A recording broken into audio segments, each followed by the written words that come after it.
I'm Lois Donnelly, interviewing Dr. Victoria Clarke on the 14th of December 2022 over Zoom, and we're discussing their life and career in the context of feminism and its history within psychology. So first of all then, I wonder if you could tell me a little bit about yourself. So maybe kind of in terms of the trajectory of your career and the topics of your work, that kind of thing. Okay, how to summarize it briefly. So I did an undergraduate degree at Brunel University. I didn't choose great reasons for going to that university. I wanted to be near a boyfriend, which is never a good idea, and I would never advise that. Because of course, by the time we got there, I'd split up. But it was a happy accident because Brunel at that time was full of feminist and critical psychologists teaching on the course. So it was a really wonderful experience for me that really kind of captured my imagination, because I fear if I'd gone somewhere more mainstream, I wouldn't have fallen in love with psychology. I would have fallen very much out of love with psychology, and my career would have gone very differently. So by the time I got to my third year, I thought, I'm loving this and I want to do more. And so I thought, well, let's do a PhD. And I was at the time sort of coming out as a lesbian. That's not how I identify my sexuality now, but it was at the time. And I thought, well, I really want to do something around kind of lesbian and gay psychology, as the field was known then. It's more inclusive now. And so I looked at, well, who are the names in the UK kind of writing in this area? And I kept coming across the name of Celia Kitzinger, and she'd written a book called The Social Construction of Lesbianism. So I think I wrote her a letter, because this is the 90s. And this is before I learned how to use email, which I learned during my PhD. Ginny Brown, my friend and colleague, very grumpily showed me how to use email because she couldn't believe I didn't know how to use it. And so I contacted Celia, and she phoned me, and we had a really long chat. And there was lots of ESRC funding floating around, so Economic and Social Research Council funding floating around Loughborough at the time. So we applied for funding and got it, and I did my PhD on lesbian and gay parenting. So wow. It was the late 90s and early 2000s. Doing critical psychology on lesbians wasn't a great career move, but it's what excited me. It's what I found really interesting. So it was tough getting a job, but I managed to get a research fellowship at Exeter University, where I spent a year on a very different project, still focused on the broad area of family, but looking at straight marriage, first-time straight marriage, and looking at money management, which was completely new to me, the world of economic psychology. And then I spent a year there, and then got my job at UE, which is where I've been ever since. Oh, lovely. So, and my research is I've sort of continued to dabble in research on family and relationships, particularly kind of notions of difference and how they kind of intersect with family. So with my UE colleague, Nikki Hayfield, and Sonia Ellis and Gareth Terry, we've looked at the experiences of women who don't have children, which was a really interesting thing to do, as all of us involved in the project didn't have kids for various different reasons. But I've also developed new strands of research. So at UE, we have the Centre for Appearance Research, which is a leading research centre for looking at appearance. So kind of two strands, so looking at visible difference and also looking at body image. And when I arrived, there was lots of enthusiasm for getting new staff involved. And I thought, well, I'm a critical psychologist. I don't think there is such a thing as body image. So I can't do research on that. And so I started to do research on clothing, kind of supervising student projects around sexuality and clothing. And then I've done various bits of research relating to appearance and embodiment around body hair, pubic hair, and so on, as well as clothing. And I've got undergrads at the moment doing a really exciting project looking at physical disability in clothing. So that kind of has continued to be a strand in my research. And I'm a bit of I get involved in lots of different kind of things. So I don't have some academics have a really clear research narrative where they plough the kind of same field. and they develop lots of expertise in that, whereas I kind of hop around and get interested in lots of different things. But gender and sexuality is a really consistent focus in my research throughout. Yeah, oh, that's so interesting. Thank you. So you mentioned there that kind of your PhD topic was perhaps not the best career move. Did you know that when you started it? Was that something that you were kind of aware of? No, I was just enthusiastic.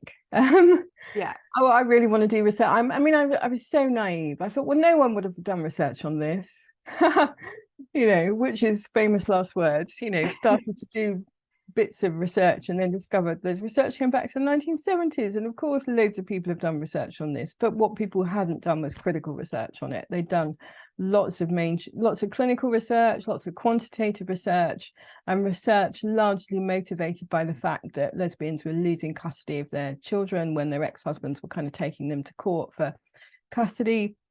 And so lots of the research was in the kind of the kids are all right kind of vein, kind of demonstrating that kids are fine if they grow up with lesbian mums, which, you know, of course, goes without saying. The kind of ideas underlying that assumption are really problematic, but there was a real need for that research at the time. But what there wasn't was kind of critical research.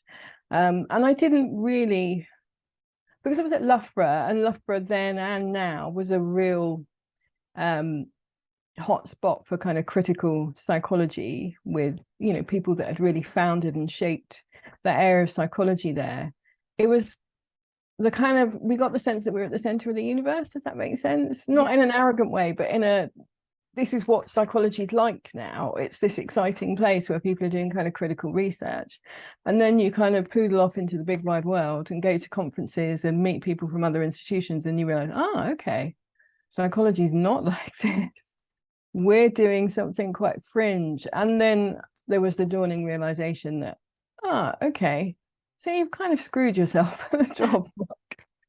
And it's going to be really difficult to get a job because you're a critical psychologist and because you're doing lesbian and gay psychology. And those two things together are going to be really challenging for people. And they were. And I imagine in many contexts they still are. So yeah, do you have any kind of examples or any experiences that kind of come to mind where that was maybe quite explicitly happening for you? So I won't name them, but a very famous feminist at a job interview that will always stick in my mind. I gave my presentation on my critical discursive psychology kind of research, a piece looking particularly at documentaries where parents talk about the fact that their kids aren't bullied, so queer parents talking about the fact that their kids aren't bullied, or that bullying is just this kind of normative experience of childhood, and looking at what that construction kind of did. And I stopped, I smiled, I looked expectantly at the audience, and this very famous person said, "This is all that Loughborough shit, isn't it?" And the chair of the interview kind of said to me, "You don't need to answer that." Good for them, at least, I suppose. Oh wow. Yeah, that's the example that really kind of stays in my mind. But there were lots of other examples of, can you teach statistics? No.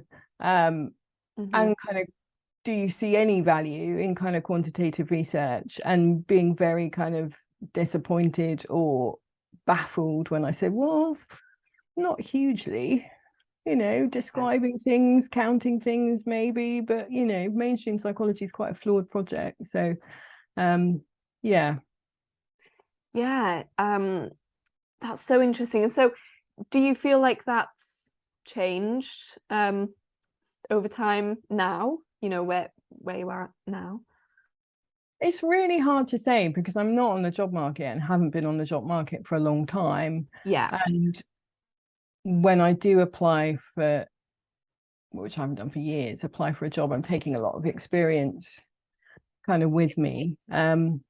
But I think that's probably still true in lots of places, that unless you can demonstrate your publications are refable, so the research excellence framework that we use in the UK to kind of judge the quality of research, well, quality in inverted commas, and that determines a certain amount of funding that universities get for research.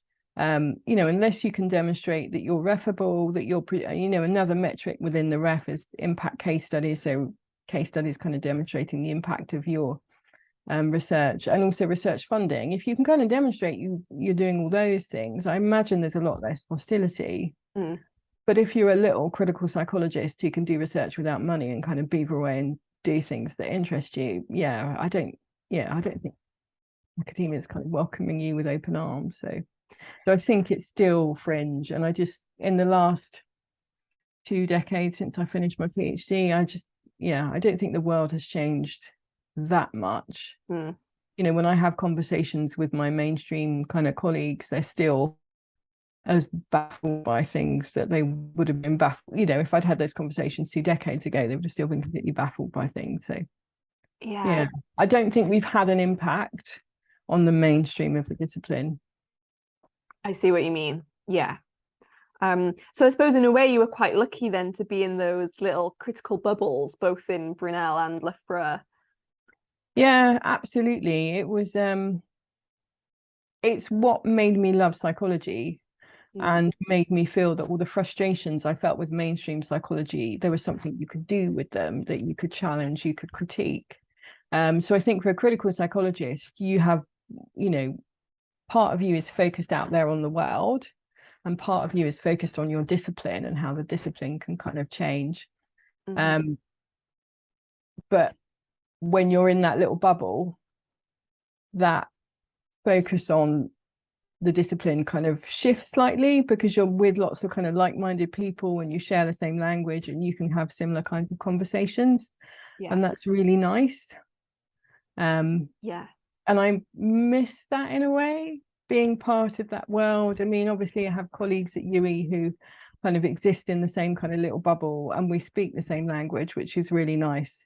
But being completely surrounded by everyone speaking the same language was this moment of something really kind of, I don't know, exciting, that you don't kind of know how good it is until it's gone, and then you think, oh, okay, that was nice while it lasted. Now I'm in reality. So and it took a while to adjust, I think, if that makes sense, to adjust to existing in this lovely bubble and then going into a mainstream psychology environment where the same things weren't taken for granted, where the same attention wasn't given to kind of feminist concerns and lesbian and gay or queer concerns and so on. So it was an adjustment period. It took a while. I mean, that must have been quite difficult. And talking about feminism then, I'm wondering kind of, when did your feminist identity develop, and how did that kind of merge with your work? I really can't remember not being a feminist. I mean, I can remember being a young teenager and really clearly identifying as a feminist. And I just can't remember a time when I didn't think that way. I, from a very young age, kind of rejected a lot of the values and the ways of thinking that were handed to me. So my family was a church-going family, kind of Methodist and United Reform. So it's about as kind of, well, not quite, Quakers are more unconventional, but kind of on the very kind of unconventional end of kind of Christianity.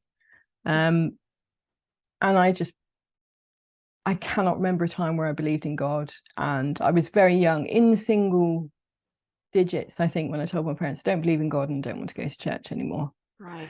I can remember sitting in the play group area of the church with the minister, who was a friend of my parents, and him asking me about it very gently, very kindly, not in at all pressurizing way, just clearly curious about how this very young child had kind of come to this conclusion that was kind of relatively atypical for children. And it was, I can remember being really clear that I don't believe in God, and I don't want to go to church because it doesn't feel right to me. And I think that that sort of started the process of kind of questioning things. So questioning the kind of racism that was around a lot in the late 70s and early 80s, in kind of London, well, the very outskirts of London where I lived. And one of my teachers got me involved in kind of anti-fascist activism, because there was lots of kind of fascist activity kind of around that area, because it was an area with a relatively large British Asian kind of population. So she got us involved in kind of anti-fascist activism and standing outside the video rental store. So this is way back, and handing out leaflets to people and trying to get people to engage in conversations about this. And so it all just kind of crystallized together. Kind of feminism seemed part and parcel of that kind of more critical approach. And then it really sort of crystallized for me when I did my A-levels. So I had quite a difficult time as a teenager, had significant mental health problems, started out at doing my A-levels at school, had what people often refer to as a nervous breakdown. And then you get into psychology and you realize there's no such thing as a nervous breakdown. It's not in the DSM, it doesn't exist. But a really kind of bad bout of depression that's quite common for teenagers. Had some inpatient psychiatric care. Decided I didn't want to go back to school because I found the school environment too oppressive. So I restarted my A-levels at a sixth form college. Oh, no. And sixth form colleges, well, back then at least, were amazing places, because the people teaching on them were sort of people that were rejected from other parts of the world. So there were people that had left academia kind of teaching there, and they were such fascinating people. And my two sociology A-level lecturers were both really passionate feminists. And so taught sociology through a feminist lens and a critical lens. And I think curriculums were less controlled kind of back in the 90s. So they had far more freedom in terms of what they taught us. So I can remember one of my sociology lecturers, Jill, showing us a documentary about Andrea Dworkin, the kind of radical feminist, and her kind of campaigns against pornography and female violence. I just cannot imagine for the life of me that kids will be allowed to be shown something like that these days. And she lent me books. And in one of the books, there was a dedication from the author, and it said, "In lesbian sisterhood." And I thought, she's telling me she's a lesbian. You know, this is when kind of Section 28 was still in place, when the idea of teachers being openly queer just was unthinkable. And I never mentioned it to her, but it felt like such a precious gift that she trusted me enough to give me, because there was no way that would have been unintentional or unthinking, because people had to be so careful. I mean, I'm sure some of her colleagues knew. But yeah, that whole experience kind of really galvanized kind of feminism for me.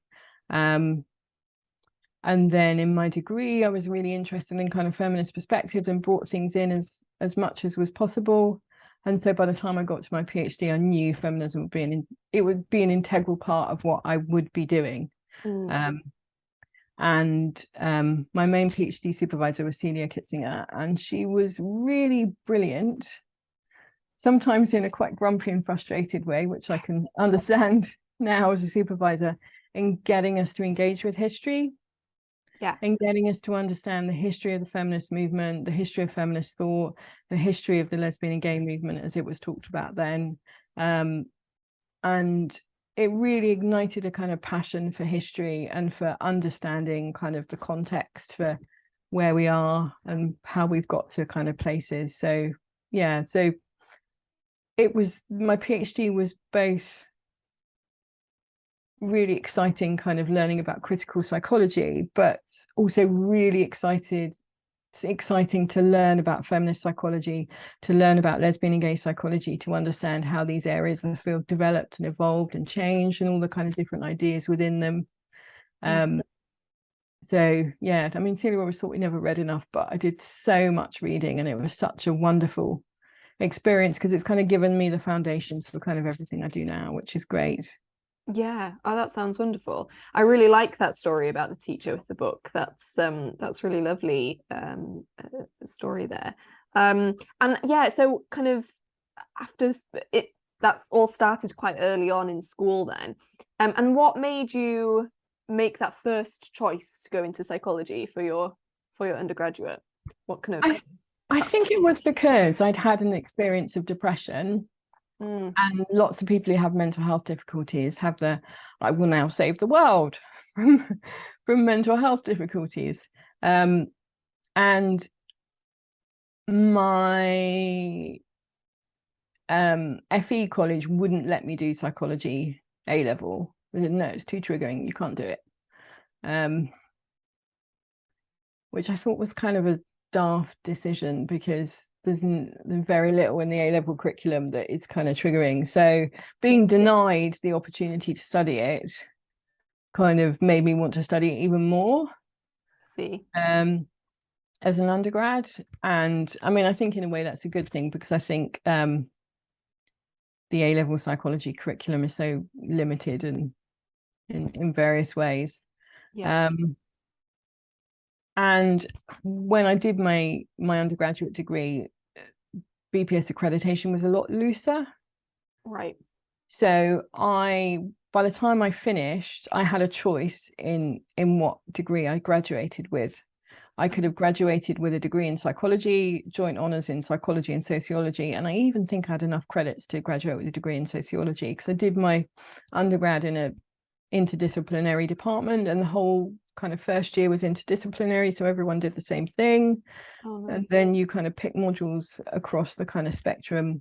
But I settled on psychology, even though sociology in many ways was more interesting because I had that interest, that practical interest in training to be a practitioner.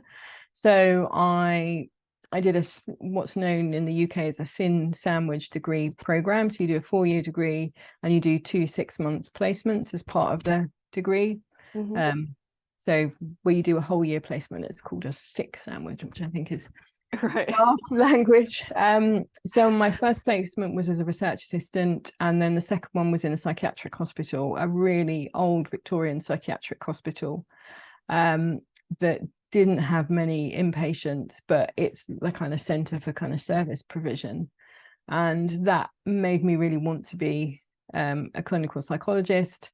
Back then, the number of training places available was a fraction of what they are now. So of course, with just an undergraduate degree and a 6-month work placement, you've got no chance of getting on a course. So I wasn't successful. So I thought, oh, well, I'll do a PhD then.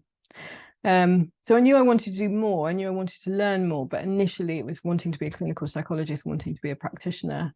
But then the more I learned about critical psychology, the less I wanted to be a critical psychology, the less I wanted to be a clinical psychologist, because I understood how it was an enactment by and large of kind of mainstream psychology in ways that are quite problematic for me.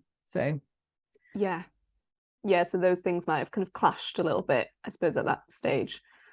Yeah, I mean, I did apply to the programs that were kind of positioned themselves as a bit more progressive.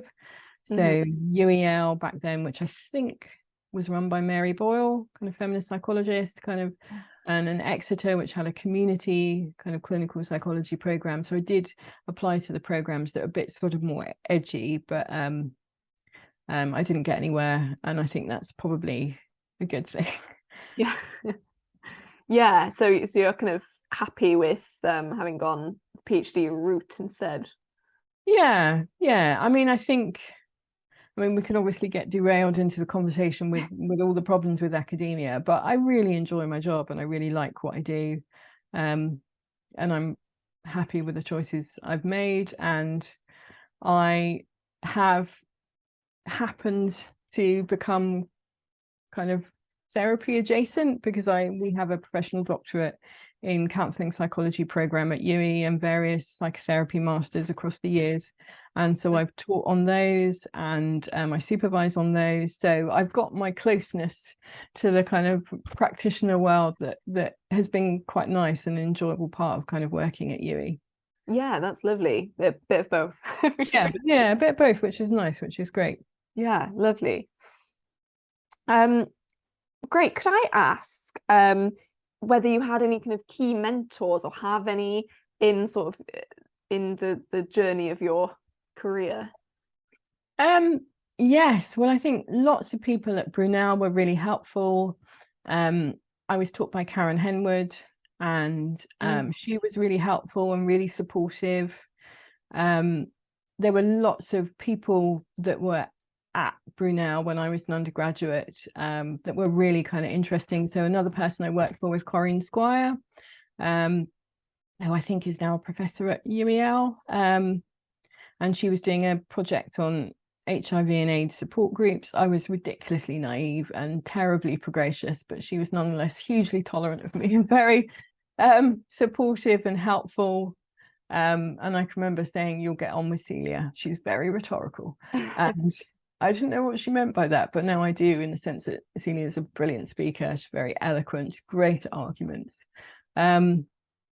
So, and even the head of department, Steve Walgar, who's a kind of a sociologist of scientific knowledge, was hugely supportive. He tried to persuade me several times to kind of stay and do a PhD at Brunel, because I think he tends to kind of someone else who's quite kind of critical in their approach to things. And then Celia and her now wife, then partner, Sue Wilkinson, were hugely supportive and brilliant people to do a PhD with, because they basically gave us a roadmap for kind of navigating academia as kind of feminist women and in my case as queer women. That they were so supportive, not just academically, but also how to kind of navigate this space that you've kind of found your way into. And as I said, you know, Celia getting me to read and kind of engage with history and everything. And they're both brilliant communicators and brilliant writers. And I started my PhD really struggling to write. I shared an office with various people, including Ginny Brown, who had done a master's and was a brilliant writer. And she'd do what we called sentence therapy, where she'd help me. And I think that kind of cemented my sense that I'm probably mildly dyslexic. And so the first couple of years of the PhD were a really painful learning process. But Celia was enormously helpful. She's such a brilliant writer, and she had this amazing kind of stash of handouts that she'd put together on different aspects of writing. Like, I've got one that I kept and I've typed it up and I still give it to students about the colon and the semicolon. So that kind of support and mentoring, I think, is really, really important, because I mean, I never identify as kind of a first generation university student or a first generation academic, but that, I mean, I'm the first person in my family to go to university. Both my parents kind of left school at 15. I tend to be read as kind of solidly middle class, maybe a bit posh, but that's not my experience. You know, I went to a fairly rubbish comprehensive on the fringes of London, didn't get the greatest kind of education, had parents who didn't have any understanding of kind of the university system and how to kind of navigate it. But I don't tend to include that in my identity, because it doesn't, I mean, academia, or the bits of academia I've inhabited, feel very welcoming to someone like me who's kind of white and sounds kind of middle class and is in many ways middle class. I only feel out of place where I go to somewhere really posh. So one of my friends was years ago working at Bristol University, she was organising a seminar on conversation analysis and medical interaction. So she said, come along, sneak in, come along. So I did. And everyone there was so posh. I just thought, oh, okay, this is what it feels like to feel out of place in academia. I'm glad I don't work in this bit of the sector. Yeah. But you know, plenty of people I know, their parents were academics, their parents have PhDs. So that was, yeah, really new to me. And having someone who, like Celia, who was willing to work with me and support me and help me develop the academic skills I need was really, really good, because I think I would have sunk otherwise. I mean, some PhD supervisors are very, you know, just get on with it, and we'll occasionally have a chat. And I think if I'd had a supervisor like that, I would have dropped out, because I didn't have the skills I needed because of my educational background and possibly some kind of mild dyslexia in there as well. So I don't know whether it was conscious or deliberate on her part to do that kind of mentoring, but I think that kind of mentoring is really important to help academia be a welcoming space for kind of everyone. Sorry, I've gone a bit off the rails there, but no, it's really interesting to hear kind of your take on mentoring in general as well. Yeah, it sounds like such an important role that Celia especially kind of had for your journey, I suppose. Yeah, and then when I was starting my PhD, Hannah Frith was just finishing hers. And then when I got my job at UWE, she'd, I think, been there for a year or so, maybe. And she was another very kind of supportive person that helped me navigate UWE, but also kind of navigate kind of academia as well. And it was so nice having someone there who kind of spoke the same language, who was also a feminist psychologist, who was also a qualitative researcher, who was also interested in critical psychology. So I think we might sort of poo-poo the idea of role models or mentors in some ways, but I do think it is really important to have, just to know there's someone there. If you need to have a conversation with someone that speaks the same language as you, that gets the world the way that you do, I just think it's really nice. So every time we kind of lose a colleague that speaks the same language, that's a critical psychologist, a feminist psychologist, I do mourn that.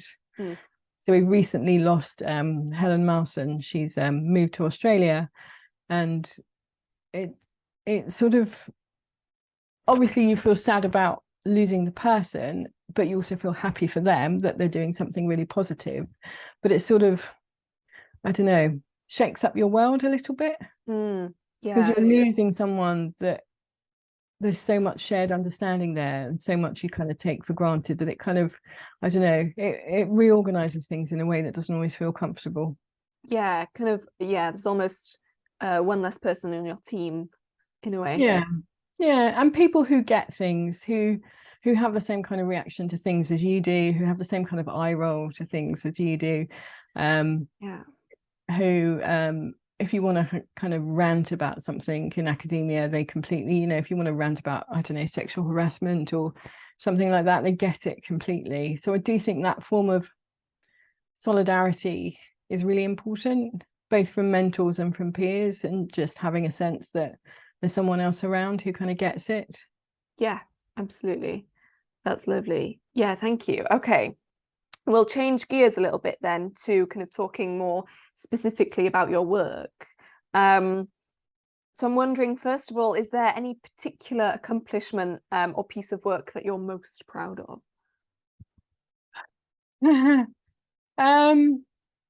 I think the thing, if people know my name, the thing that they will know me for is writing about qualitative methods. And that happened completely by accident. So my friend Ginny was in the UK and based at UWE for a sabbatical. I thought, why don't we write a paper about thematic analysis? Because we're both teaching it and we haven't got a good resource to give to students. And there's nothing really that kind of captures our way of thinking about qualitative research, which is so fundamentally kind of influenced by kind of feminist kind of methodology and critical methodology. And so we thought, yeah, let's write a paper. So we wrote a paper. It got really lovely reviews. We've tried to guess who the two reviewers were. Can't.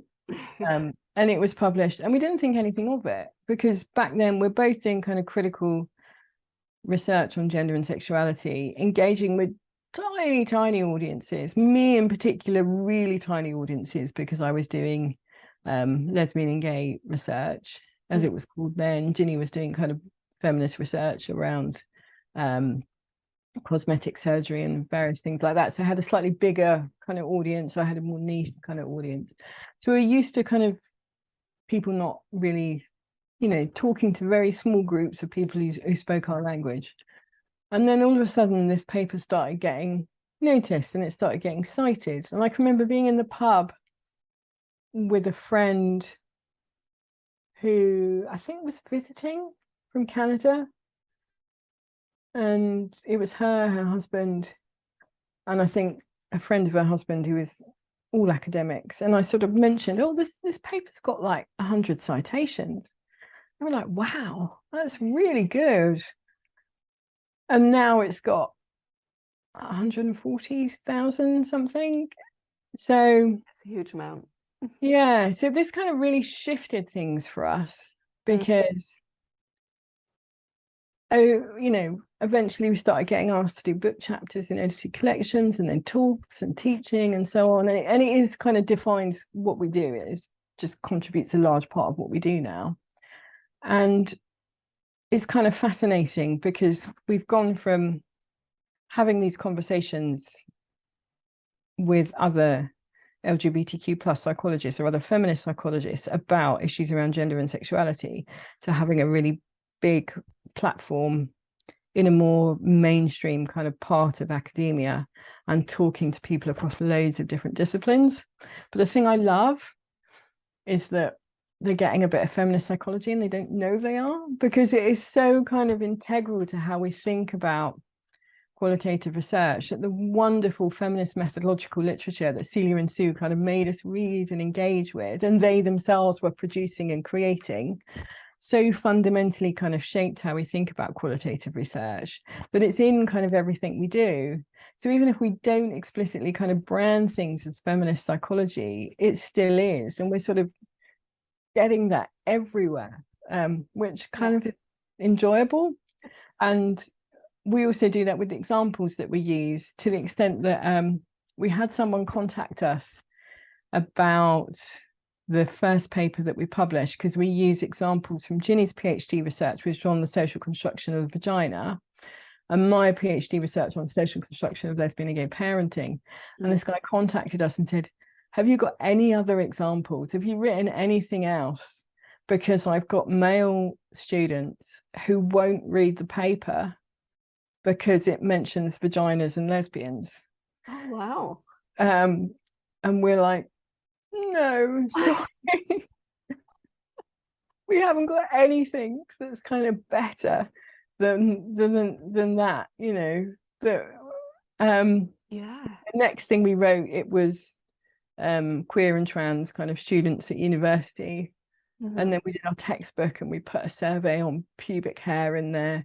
So we do use our kind of critical kind of feminist and queer research kind of as kind of examples in all the kind of methodological kind of scholarship we do. And we've increasingly kind of collaborated with students, and we get them to use their kind of research as the kind of examples.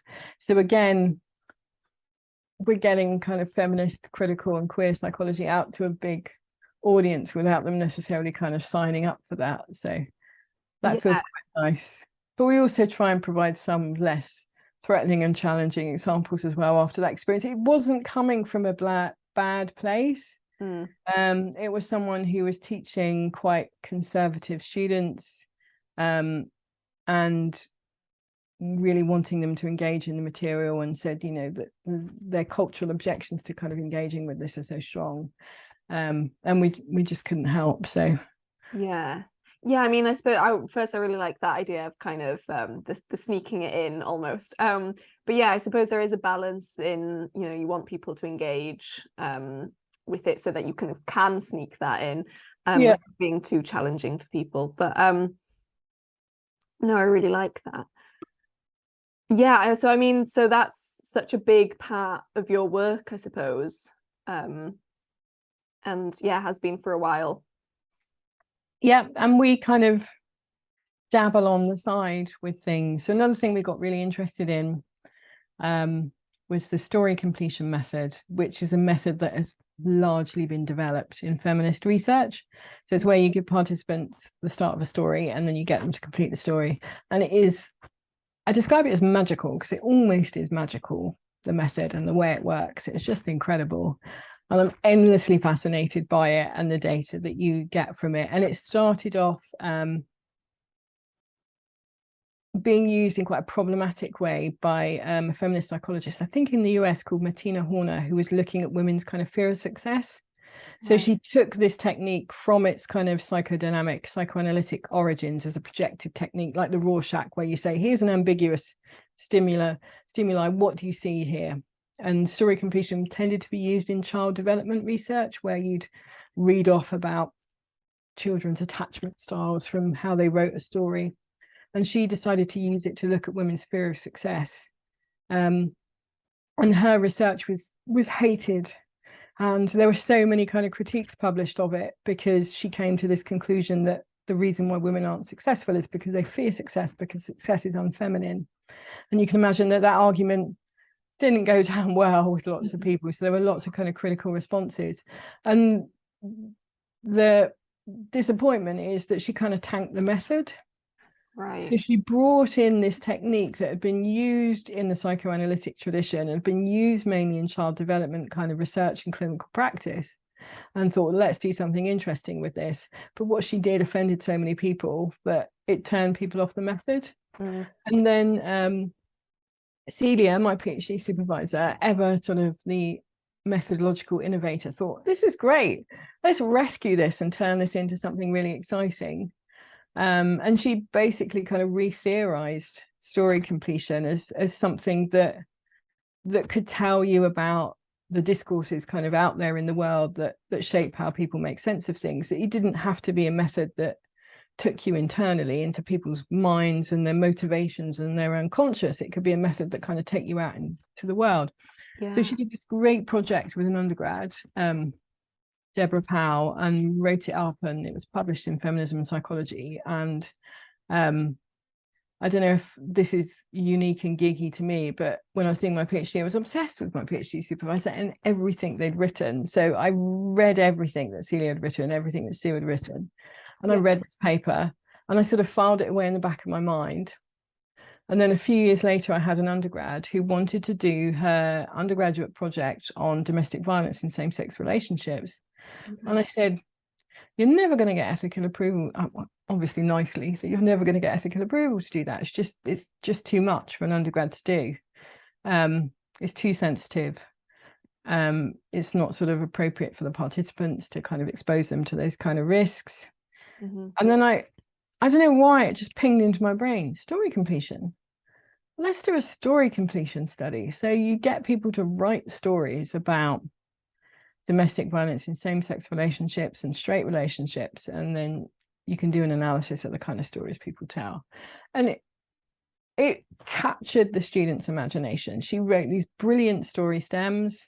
She got great data. She did a brilliant project. And I thought, okay, that's good. And so continued to kind of use it in undergraduate projects. Then put story completion on the curriculum, so started to teach it. So then it got other people who were supervising to get students to kind of use the method. And it started popping up in various kind of feminist projects. So Hannah Frith, who I mentioned earlier, was friends with the student that Celia did the original project and kind of paper with. And so she knew about the method, so she'd published the paper on it. And we've used it to do kind of research on body hair.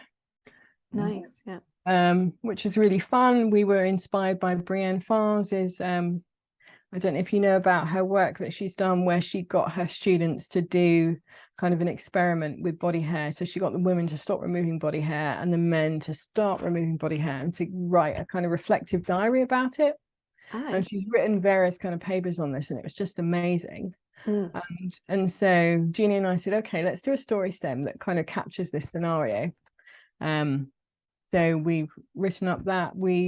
So most recently we've used story completion to collect data on perceptions of someone with a physical disability, either dating, hooking up, having sex, being involved in infidelity.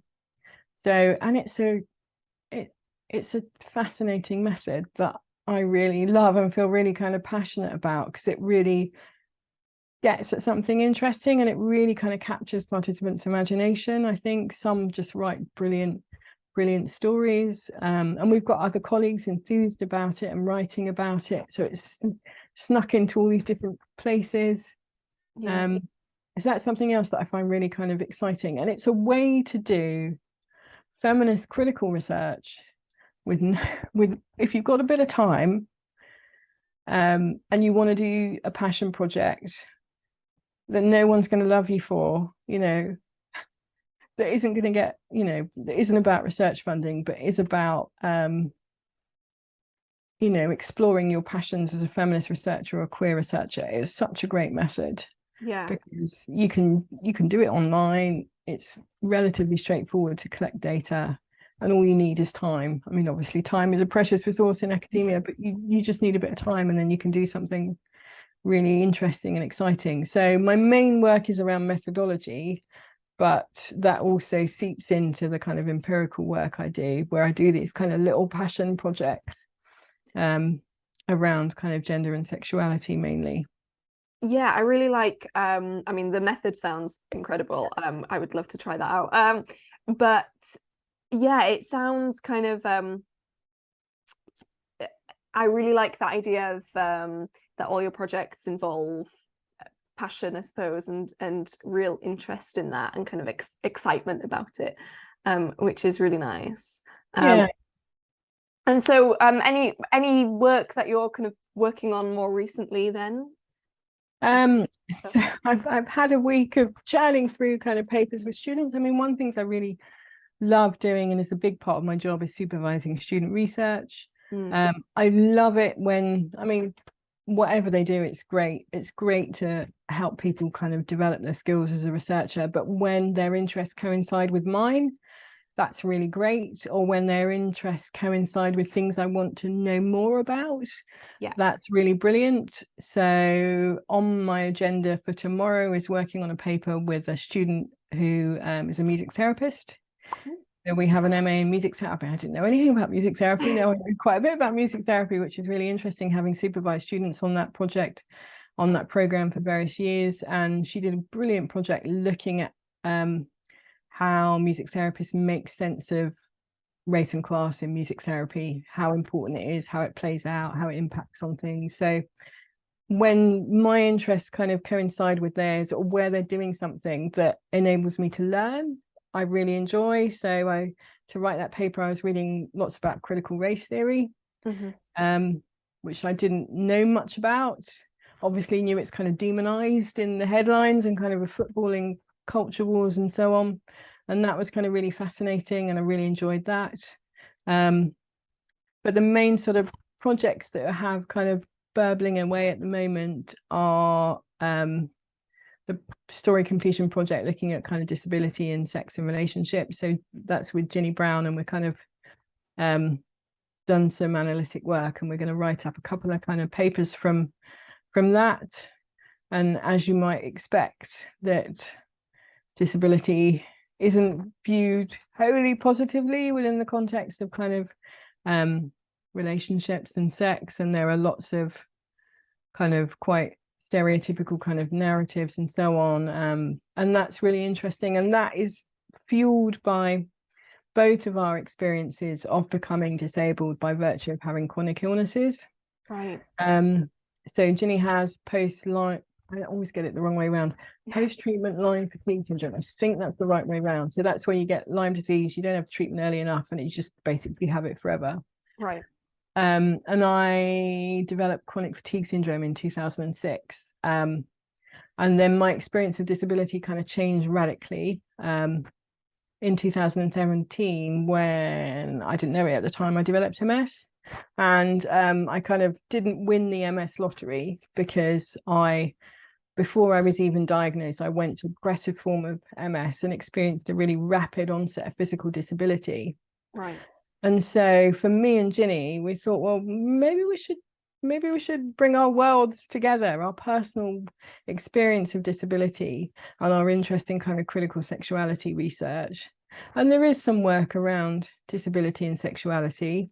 Most of it's kind of mainstream psychology and doing kind of, how do you feel about dating someone who's disabled? So we thought, well, let's do kind of story completion work on this and see what the kind of stories that people tell. So that's, I think, is a really interesting journey, because for lots of qualitative researchers, and feminist researchers, your kind of personal kind of interweaves into your research, but our personal kind of shifted. And so we had to kind of pivot our research to kind of bring our kind of personal into it. And then I decided that I wanted to do something around clothing, because I noticed that how I dress had changed, because I use what I always pronounce it incorrectly, a rollator. So it's a wheelie walking frame. It's a walking frame with wheels when I'm outside, or a wheelchair or a mobility scooter. You need all kinds of kit. One thing doesn't work for everything. Yeah. And I noticed alongside that, I'd changed the way I dressed. That my dress was a lot louder and more colourful. And I almost felt like I was dressing to the mobility aids in a way that I didn't. If I was really loud and colourful, then people might see me. They might not just see the wheelchair. They might kind of not just see the rollator. Yeah. And being the researcher, I had I wonder if anyone's done any research on this moment. And I looked, and there's very, very little research, but there was a fascinating sociological study conducted in the US, I think in the early 90s. And they found that most people with physical disabilities wanted to kind of melt into the background as much as possible. But then they had this little discussion towards the end of the paper about this kind of unusual subset of people that wanted to be really loud in their dress, that, they were going to be stared at. So they were going to take advantage of the staring by putting on this performance and being really loud. And I thought, oh, okay, that's me then. That's what I'm doing. So I've got a group of undergrads this year doing their projects on kind of disability and clothing. And I've kind of designed a group project, so I'll be able to bring all the data together and kind of write it up for publication with the students as kind of co-authors. So that's kind of where I'm at the moment, kind of in this new territory of disability studies, which is not entirely familiar, but trying, kind of dipping my toe in by taking it into places that are familiar. So previously done quite a bit of work on kind of clothing and identity and sexuality. And then for the story completion study, previously done lots of work on gender and sexuality, but not in relation to kind of disability. So we're not pushing ourselves completely out of our comfort zone. So again, those are little passion projects. No one's going to want to fund research in those areas, but they nonetheless feel important. And it feels important to do something that kind of brings your worlds together, if that makes sense. Yeah, definitely. I was going to point out that it's those kind of personal things making you interested in certain topics, which I think is really interesting. And I'm just wondering, in terms of, those little passion projects, as you say, do you find that difficult, that those that kind of way of working, I suppose, for you within academia? Is that something that you've struggled with in any way? I don't think so. My main frustration is that methodological scholarship isn't valued in the way that I think it should be, because it is so essential to everything we do as researchers, but it's not ref returnable. Yeah. It's not something where there's a huge amount of funding. There's kind of funding in sociology in relation to kind of various kind of bodies and so on. So yeah, that's my kind of main frustration, but also a broader frustration of what research we value, what research we see as important. And I think we're not trained as academics about how to communicate and share our research with the people that help us do our research. Yeah. We're not trained about how to communicate our research to kind of a public audience, and I think that's a shame, because I think there's so much great research that gets done every day in academia that most people will never know about. And it is partly about platforms, it's partly about open access publishing, but it's also about academics being trained how to communicate their research with people and how to share the wonderful kind of insights and understandings that they develop through their research. And I think that's always been a frustration with kind of critical feminist research and critical sexuality research, is this research is great, but no one knows about it, that it isn't. And how do you communicate this to people, and how can this have a real impact on the world? And I think some of that's been solved for qualitative research through things like kind of meta synthesis and kind of systematic reviews, where qualitative research can kind of influence health policy. But I do think that's a bigger question for feminist psychologists, queer psychologists, critical psychologists, is how can we share the work we do with the world? Because that to me is something that hasn't shifted much in the last couple of decades. Yeah. And I think that's a real shame, because we do really exciting things, and it's such a shame that all this research kind of goes unread. Yeah, I agree. Yeah. Okay, we'll move on then to talking about the psychology of women inequalities section of the BPS, if that's okay with you. Yeah. So yeah, if you could just tell me a bit maybe about your involvement with POWES. I can't remember ever not being a member. I went to my first POWES conference while I was still an undergraduate, because it was at Loughborough, and Celia said, you must come to the conference. And so a friend of mine, who was also going to do a PhD but was staying at Brunel to do a PhD, decided to go to the conference. And it was just amazing. It was so exciting. And so because you're learning conference, the genre conference, as well as kind of learning about the kind of things that people are giving kind of presentations on. And Michelle Fine was one of the keynote speakers. So I still remember sitting in a lecture theatre at Loughborough with her giving an amazing talk, I think on the legal profession and how women have to kind of behave like men in order to succeed in the legal profession. And it was just wonderful and really inspiring, and again created that sense of, this is what psychology is. Psychology is this really exciting space. And kind of creating that temporary illusion around what psychology is. So I think Celia encouraged us all to become BPS members, and encouraged us all to join the Psychology of Women section, as it was known then. Encouraged us to go to the conferences. So I can remember giving my first conference presentation as a young PhD student and being absolutely terrified, and the terror coming across. It wasn't, because some people say, oh, I was so nervous, and you're like, you're fine, and you genuinely didn't notice their nerves. Yes, my nerves were very apparent, but I can just remember the absolute kindness that I can remember. Chris Griffin was in the audience, and I can remember just kind of seeing on her face that she was kind of, you can do it, come on. It was really wonderful, and it was such a lovely atmosphere. It was really kind and supportive and caring, and I'm laughing because I can remember Anne Willett had an absolute cracking hangover bringing me breakfast at one POWES conference. But it was a really lovely space that felt safe, that there was camaraderie, that was supportive. And I think that's all down to the people who kind of run the section, and because that's not typical for academia. It's not typical for academia to have that kind of atmosphere.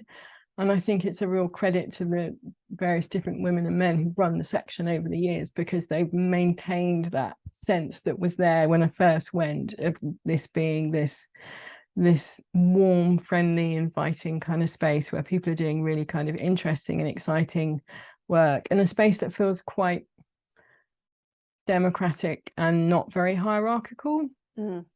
Where very famous feminist psychologists can bring you breakfast when as a stupid PhD student you've got a hangover. So yeah, it was just wonderful. And one of the things I did when I was a PhD student, I was the editorial assistant for Sue Wilkinson for the journal Feminism and Psychology. Oh, nice. So that kind of gave me a kind of different access to kind of academia. So I was taking my, no doubt, hopeless minutes at all the meetings and stuff like that, and meeting lots of people. And that again was, you know, a really interesting kind of insight into how things work. And for me, those two things kind of go hand in hand, because they were part of the same experience of being part of this feminist kind of psychology community. So yeah, POWES for me is really a wonderful space. And I think when I first developed chronic fatigue syndrome, I stopped going to conferences because it just didn't feel possible. And then when it was possible to go to a conference, or I felt like, no, I'm going to do it, I'm going to go to a conference, and even if I spend all weekend in bed, I spend all weekend in bed. I went to the POWES conference, and it was still that really friendly, kind of welcoming space. So it's something I'm really grateful for, and I'm really glad that we have. Do you feel like it impacted on your work in any way? I think in kind of probably from frustration in some ways, if that makes sense, because I noted how heteronormative the work often was. I mean, so we're talking back in the 90s, work was often quite heteronormative. And I thought, I don't want this space to be like that. I want this space to be more inclusive. So Liz Peel and I did some work at POWES where we did a kind of organized a symposium on kind of sexuality and the intersections of kind of sexuality and gender. And then we did a special issue of POWES are kind of looking at these kind of intersections. And the lesbian and gay psychology section was being kind of set up around the same time as well, and probably out of some kind of similar kind of frustrations. But I mean, everything feels a bit more harmonious now, which is good. So it shaped my work in the sense of I want to bring these worlds together, and I want POWES to feel a bit more inclusive when it comes to sexuality. And I want lesbian and gay psychology to feel a bit more feminist, because often it's very mainstream, not engaged in criticality and not engaged with feminism. So it was, you know, I exist in these two separate spaces that aren't really communicating with each other, and I want them to communicate. So that was really motivating for kind of work that we did around the kind of PhD. And really shaped the work I did around lesbian and gay and then LGBTQ plus psychology, and wanting that to engage more with feminist and kind of critical perspectives, and making sure that I brought those kind of two worlds together. Yeah, that's lovely, because I think as well with POWES, you know, members create those differences and kind of those changes in focus as well, which is really important. Yeah, so are there any other kind of feminist organizations that you're a part of? Am I part of any more feminist organizations? I don't think so. I'm trying to think. No, that's fine. No, my world outside of academia is or was a very sort of gentle space. Although I got really into crafting. So after I recovered from or improved from chronic fatigue syndrome, so I had a whole year off work, and I can remember my mum saying, "Is there anything you want to do? You know, now you're feeling a bit better. Is there something you want to do?" And I said, "Well, I'd quite like to do something crafty." I don't know where this came from. And so she paid for me to go on a jewelry making course. So I did that. And then I did, I mean, everything you can think of, pretty much I have tried. I've woven willow very badly. I've done bookbinding. I've, you know, all kinds of stuff. Done lamp work where you have the Bunsen burner and the glass, and that's very thrilling and exciting. And the thing I really fell in love with is needle felting. Where you use a needle and stab in fluff and make things.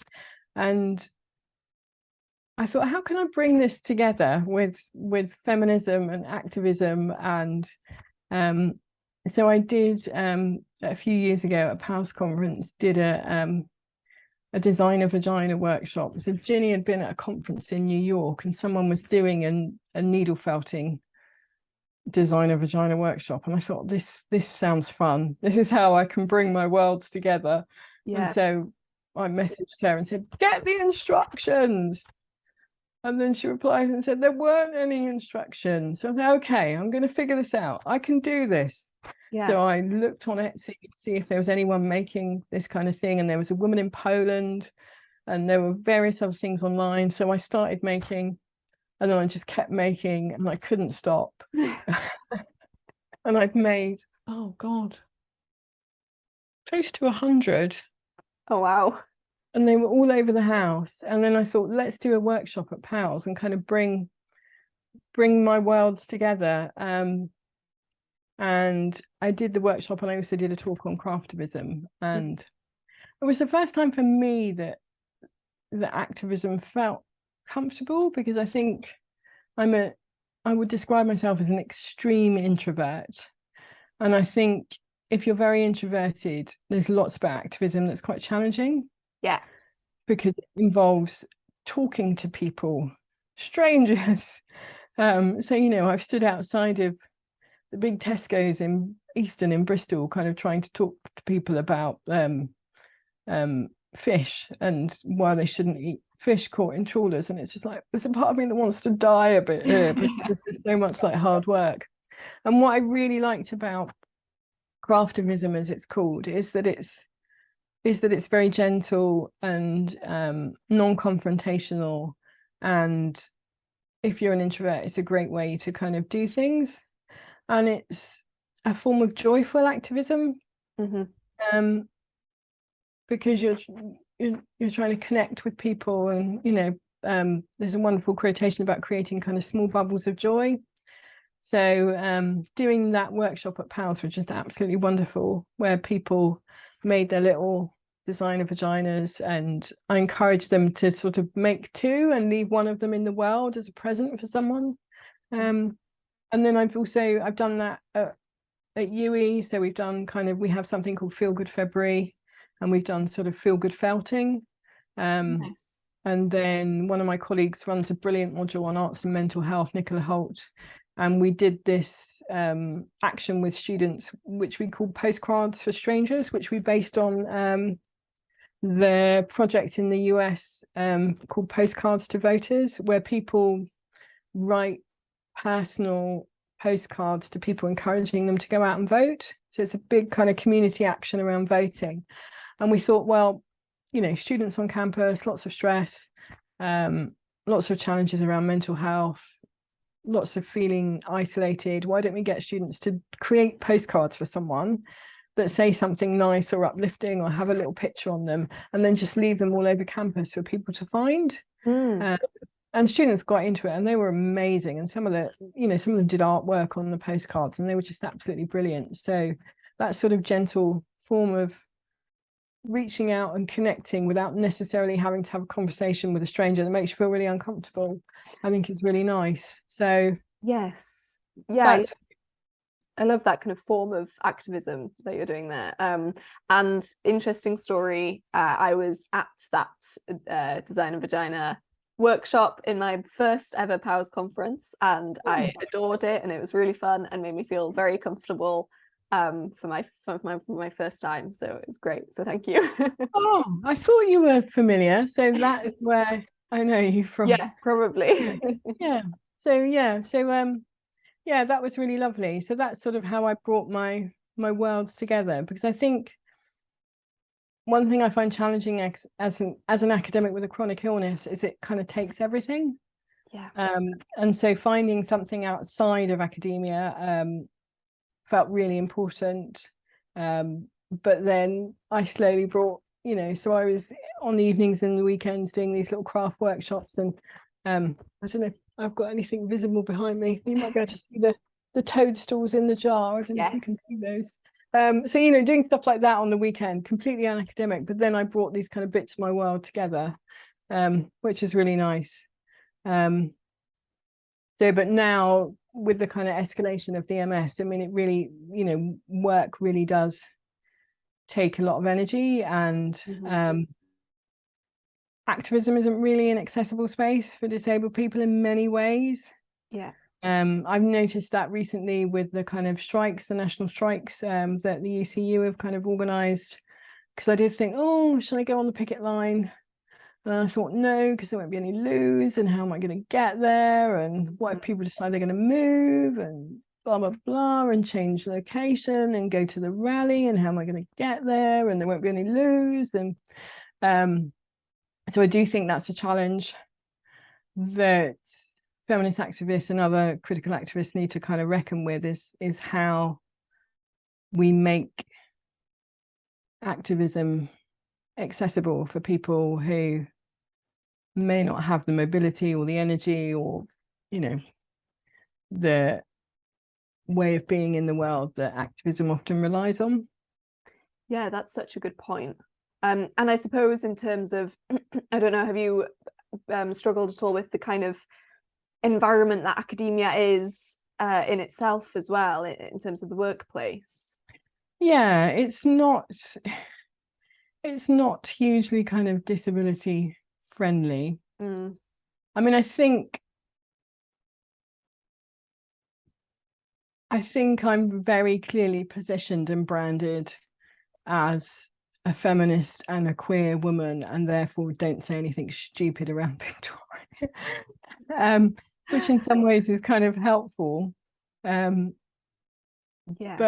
yes, it's not a space that it makes a lot of noise about inclusivity, but it doesn't act on inclusivity in any significantly meaningful way. And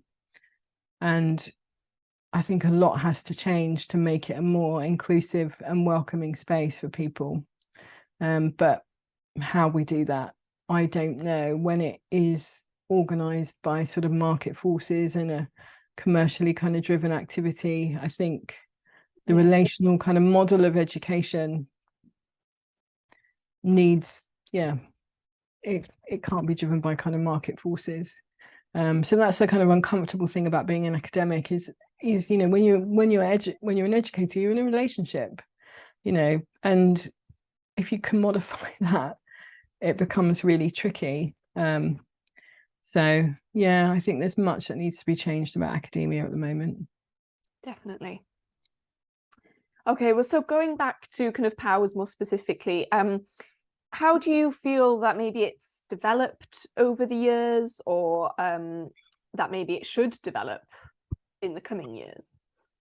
I think it has in many ways become more inclusive, and the heteronormativity that used to kind of annoy me frustrate me as a PhD student isn't there anymore.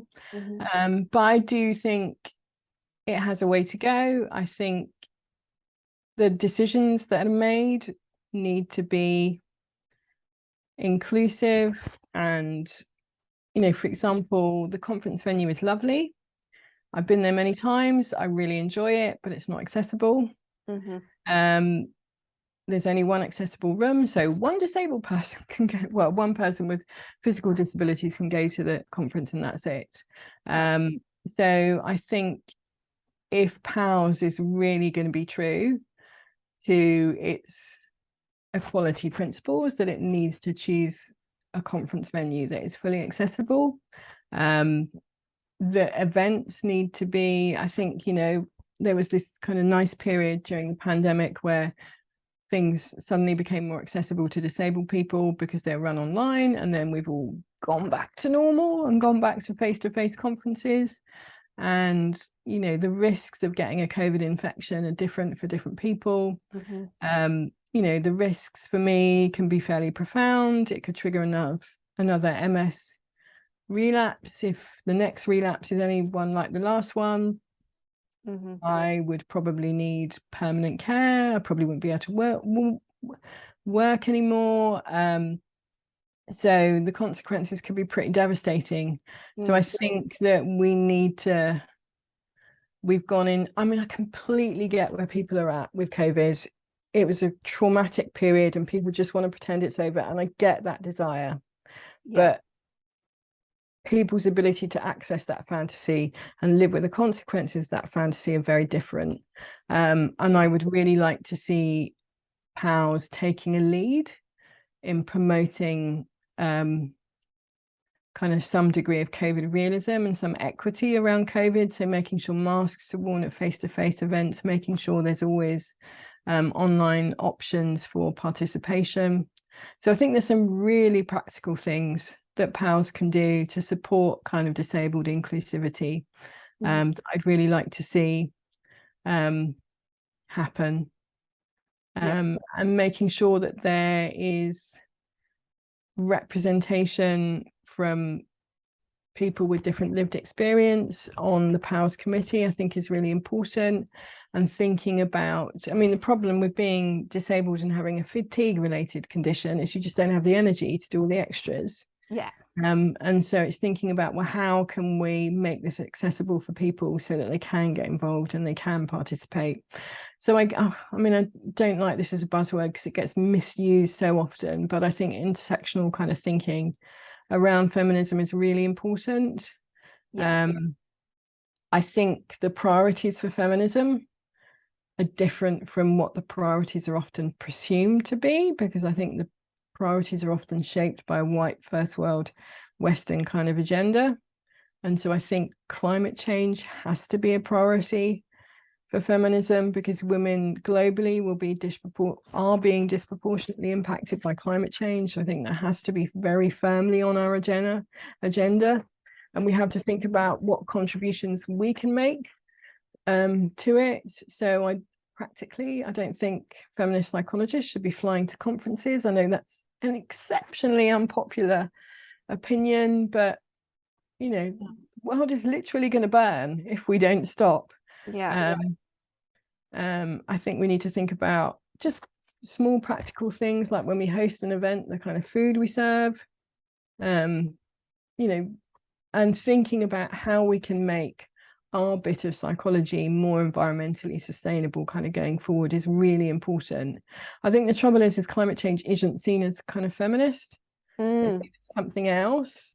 But I think if you look at feminism globally, climate change is probably the number one priority because of the impacts that climate change will have on women in the world. So it's kind of shifting our focus away from a kind of white Western lens to thinking about kind of the interests and needs of women more from a global perspective. So I think there are some real huge challenges for POWES to tackle, and it would be great if POWES became a leader within the discipline, kind of pushing things forward and getting psychology to kind of engage with these really important kind of global issues, because at the moment it kind of feels like there's these huge things happening and we're just all in denial. It can definitely feel like that. Well, I mean, hopefully we'll be having a hybrid conference this year, fingers crossed. So that'll be one thing hopefully that we can do.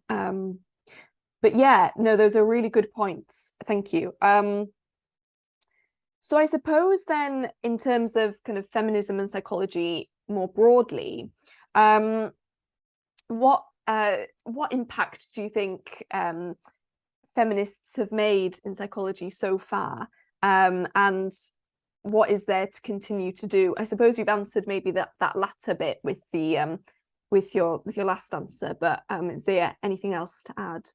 I mean, I think depressingly mainstream psychology is so insulated from feminist influence, and I still Yeah. Yeah, I think there's so much work to do there. And I find it really fascinating that I have lots of mainstream psych colleagues who are very feminist Mm. in their lives, but not in their work. And it's like, oh, don't you want to bring those two together? Because things would be really cool if you brought them together. So Yeah. I think trying to shape the undergraduate curriculum feels really important. And I think there's the book by Hannah and Rose about a feminist companion to research methods. That kind of book is really important for showing how feminism is relevant to kind of core elements of the BPS curriculum is really important. I think kind of getting in there and shaping how the curriculum is kind of taught is really important. And I mean, students kind of go in waves in their receptivity to kind of feminist psychology and psychology of women. Sometimes they're really hostile, and then a few years later things shift and they're kind of far more open. Yeah. We have run what Helen Mousen used to run. Sadly she's left, but she used to run a gender course which was really quite popular with the students, and they did amazing work on it. She got them to analyze the representation of gender or sexuality in a piece of media. Always my favorite thing to mark every year, because I'd watch these music videos and it would be great. Kind of I'd expand my music listening from marking this assignment or watching adverts or films and stuff like that they'd analysed, and it really inspired them because they were taking what they were learning and applying it to their kind of everyday lives, and that was great. So I think feminism can give a real spark to the kind of psychology curriculum.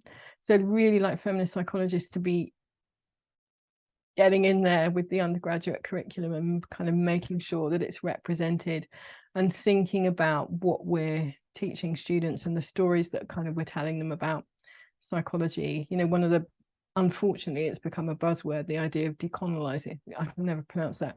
Got a little bit of lisp and it always gets caught on that. I'm going to say it really slowly. Decolonizing psychology has become a bit of a buzzword, but I do think it's really important that we look at our curriculum and we look at the messages that we're giving students in relation to gender, in relation to sexuality, in relation to race and ethnicity and so on. So I'd really like to see feminist psychologists at the coalface kind of thinking about how we can change our degrees and change what we teach and get students excited by the potential for psychology to contribute to social justice. But that's a huge, massive task and undertaking, but it feels like there's so much potential there, rather than us being kind of siloed off in a separate part of the discipline, doing our own little thing and kind of talking to each other. I really would like us to talk to the people who need to hear what we have to say. But yeah, I think that's quite big. I'm conscious I'm listing things that are huge and massive, but feel important nonetheless. Definitely important. Yeah, I totally agree. And you know, maybe we'll see some shifts over the coming decades. Yeah, okay. Well, lastly then, what advice would you maybe give to feminist psychologists entering the field now? Don't. Think carefully about whether you want to enter academia, because it can be a very unkind place. So I'd think really carefully about that. I'd make sure you have a really good mentor, someone who's able to kind of mentor you both in the research that you're doing, but also mentor you in the weird ways of academia. You know, we got such a great education from Celia and Sue about academic etiquette, about how things function, that really kind of set us up well. And I think that's really important for when you are marginal in so many different ways within academia.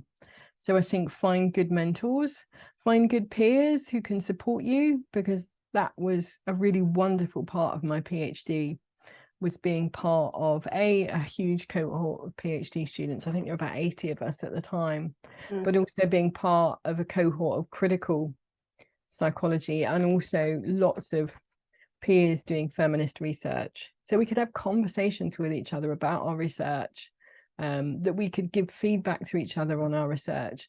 I cannot imagine how challenging it is to do a PhD when it's just you and everyone else around you is doing something wildly different and no one understands what you're doing. Yeah. So I think if you're looking to do a PhD, for example, get a really good mentor, and you want a mentor who is, if you need the, you know, think about the kind of support you need, is going to give you the kind of support you need, but you also need peers. You don't want to be on your own. You want people that understand what it is that you're doing, join professional networks, get to conferences, even if you're not presenting straight away, just, you know, if you can. I mean, obviously there's the issue of money, which is complex, but if you can get to conferences and build your network, build your community. I think that's really important. Yeah, I mean, obviously there's the research and doing something that you love and that you feel passionate about, but also being pragmatic about the fact that your passion may not be academia's passion. And so is there a way that you can do what's interesting to you that also kind of ticks some of the boxes in academia? So it might be that you do your research on gender and health, where there's plenty of kind of funding, so it's thinking very pragmatically. But I'm also conscious that these are things that I know in hindsight. Yeah. You know, I didn't know I didn't know any of this. You know, there was no one in my family that had been to university, let alone that had done a PhD. And so my experience might have been very different if I'd had people that could tell me about this stuff beforehand. So, you know, if you make the wrong decisions, don't worry about it, you know. Yeah. You can muddle through. You know, it's never too late to kind of figure things out and make things work. So Yeah. Oh, that's yeah, I do. Yeah, if you have an unconventional journey, educational journey, yeah, don't worry about it. Yeah, that's really, really nice. Yeah, Yeah, yeah. brilliant. One of my I told one of my line managers once that I dropped out of my A-levels and restarted them, and he was so shocked. Really? Yeah, he was like, that doesn't fit with my image of you. And I said, well, yeah, well, he said, we should tell our students this stuff, that it's, you know, it's not the end of the world if things go badly, you can pick things up again. Sorry, that was a diversion. Yeah, no, I absolutely agree. I think that's really good to make it clear. Oh, I think, can you hear me? Yep. Okay, I think it's the screen has frozen on my end. Okay, you are moving, I'm moving. Okay. I can hear you. All right, well, we're near the end anyway. So is there anything else that I haven't mentioned that you'd like to cover about yourself or about feminist psychology? No, just that it's really important to me and something I'm really kind of passionate about, and it informs everything I do, even if it isn't part of my explicit focus. It feels like it's in my DNA, if that makes sense. But I don't even need to name it, because it so goes without saying that it's part of how I think and part of what I do. Yeah, Lovely. Oh, brilliant. Okay, so just for the record then, could you state your place and date of birth? Place of birth, Hillingdon, 1973. So Hillingdon's a borough of London. Lovely. And your gender? I would say female if I had to. Okay. Queer woman if I got more choice. Queer. Yeah. Okay. And occupation? University lecturer. Title is Associate Professor in Qualitative and Critical Psychology.